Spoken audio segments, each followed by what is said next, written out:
Surat crime બ્રાન્ચને એક મોટી સફળતા મળી છે। સુરત એરપોર્ટ પર આંતરરાષ્ટ્રીય ડ્રગ્સ રેકેટનો પર્દાફાશ કરતા પોલીસે 6,18,00,000ની કિંમતનો હાઇબ્રિડ ગાંજો ઝડપી પાડ્યો છે। બેંકોકથી સુરત આવતી એર ઇન્ડિયાની ફ્લાઇટમાં ગાંજો હોવાની ચોક્કસ બાતમીના આધારે પોલીસે એરપોર્ટ પર તપાસ હાથ ધરી હતી। તપાસ દરમિયાન તામિલનાડુના 2 મુસાફરોની 4 બેગમાંથી હાઇબ્રિડ ગાંજાના 16 પેકેટ મળી આવ્યા હતા। આરોપીએ પોલીસ અને સ્કેનિંગ મશીનને છેતરવા માટે કાર્બન પેપર અને ફોઇલ પેપરનો ઉપયોગ કર્યો હતો। આ મામલે પોલીસે મહિલા અને ચેન્નઈથી માલ લેવા માટે આવેલા શખ્સ સહિત 3 લોકોની ધરપકડ કરી છે। પ્રાથમિક તપાસમાં રેકેટ બેંકોકથી મોહમ્મદ અલી નામનો શખ્સ ચલાવતો હોવાનું બહાર આવ્યું છે। હાલ સુરત ક્રાઇમ બ્રાન્ચ આ ડ્રગ્સ નેટવર્કના મૂળ સુધી પહોંચવા માટે વધુ પૂછપરછ કરી રહી છે। No drugs in Surat city અન્વયે સુરત પોલીસ દ્વારા સતત ડ્રગ્સ માફિયા વિરુદ્ધ કાર્યવાહી કરવામાં આવે છે। અલગ અલગ ટોપ ટુ બોટમ અને બોટમ ટુ ટોપ સુધીના એપ્રોચ સુધી દરેક આરોપીઓને પકડી અને ડ્રગ્સ માફિયા વિરુદ્ધ એક મુહિમ છેડવામાં આવી છે। ગઈકાલે આ જ અનુસંધાને મને એક બાતમી મળી હતી કે બેંકોક થી સુરત આવતી એર ઇન્ડિયા એક્સપ્રેસની ફ્લાઇટ IX263 માં 2 પેસેન્જર છે, મોહમ્મદ ઇકબાલ અહેમદ ખાન અને રાશિયા કપૂર। આ બંને બેંકોક થી સુરત આવે છે અને આમની પાસે હાઇબ્રિડ ગાંજો છે।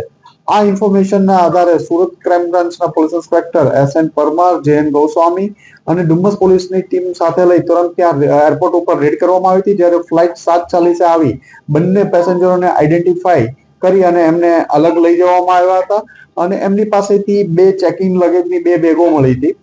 આ તપાસમાં CISF, air intelligence unit, DRI વગેરેને પણ સાથે લેવામાં આવ્યા હતા અને સાથે મળી આમની બંને બેગો ખોલવાની પ્રોસીજર કરવામાં આવી હતી।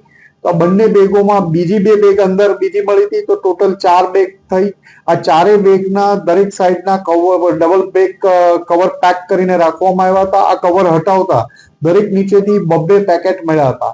આમ કુલ 4 બેગમાંથી 16 પેકેટ અમને મળી આવ્યા હતા, જેનું વજન કરતા અંદાજે 17.600 ગ્રામ જેટલું એમનું વજન થયેલું હતું।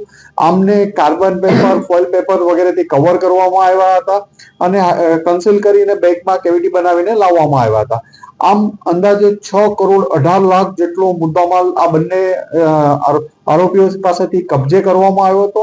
આ બંને જે પકડાયેલા આરોપી છે મોહમ્મદ ઇકબાલ અને રાશિયા, એમાં મોહમ્મદ ઇકબાલ છે એ ચેન્નઈ તામિલનાડુનો રહેવાસી છે, રાશિયા છે એ ત્યાંની વેલોર તામિલનાડુના રહેવાસી છે।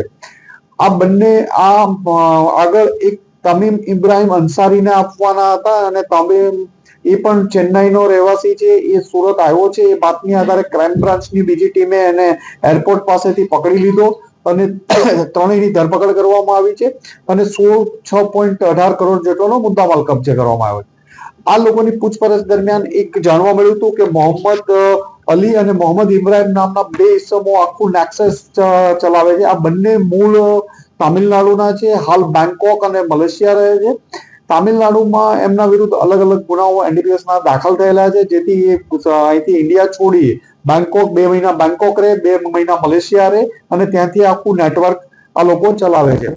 અલગ અલગ ભારતના અલગ અલગ રાજ્યોમાં, અલગ અલગ શહેરોમાં આ પોતાના કેરિયરો મારફતે માલ મોકલતા હોય છે અને એમાંનો જ એક મેઇન માણસ એમનો તમીમ આજે આપણને મળી આવ્યો છે। તમીમ એમનું નેટવર્ક ઘણું બધું સંભાળે છે। આ માલ લઈ એને આગળ મોહમ્મદ અલી અને ઇબ્રાહિમ જેને કે એમને માલ આપવાનો હતો, એટલે ડિલિવરી લેવા માટે આ લોકો પાસેથી સ્પેશિયલ તમીમ ત્યાંથી ચેન્નઈથી અહીંયા આવ્યો હતો। તમીમનો બીજો એક માણસ પણ લાસ્ટ યર પકડાણો હતો 1.5 કિલો સાથે। તમીમ પોતે પણ 15 થી 17 ટ્રીપ મારી આવ્યો છે અને અલગ અલગ રાજ્યોમાં માલ વેચી ચૂકેલો છે।